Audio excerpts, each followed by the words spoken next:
1 minit hari ni. Okey, hari ni saya nak kongsi punca aircon Pro 2 Azia ni tak sejuk. Sebelum tu saya nak bagi tahu Azia ni abang ni baru beli. Lepas dia beli second hand. Lepas dia beli tu dia rasa kurang sejuk. Lepas tu dia pergi buat flushing. Tapi lepas dia buat flushing sejuk sekejap lebih kurang sebulan, lepas tu panas balik.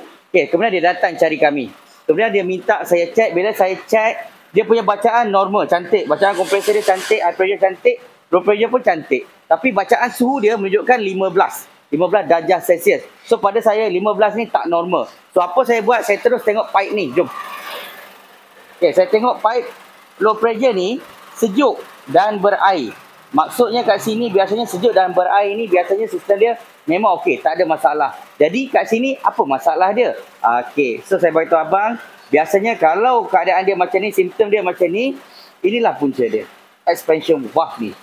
So apa saya buat tadi, saya masuk dalam, saya tekan minyak. Bila saya tekan minyak, suhu 15 tadi drop jadi 14 lebih. Saya beritahu abang, puncanya expansion valve ni. Tapi kalau boleh untuk tukar expansion valve ni, tukarlah sekali dryer filter dia. Tapi dryer filter abang ni, model dia ni, dia punya penutup tu alloy.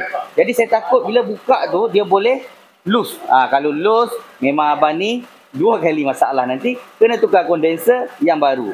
So untuk jimat kos, kita tukar dulu dia punya expansion valve sahaja. So nak tahu apa jadi lepas saya tukar expansion valve? Jom saya tunjuk. Lepas saya tukar expansion valve ni, nampak tak suhu dapat berapa? 7.9. 7.9 ni kalau untuk Azia memang sejuk lah. So nampak tak kat situ?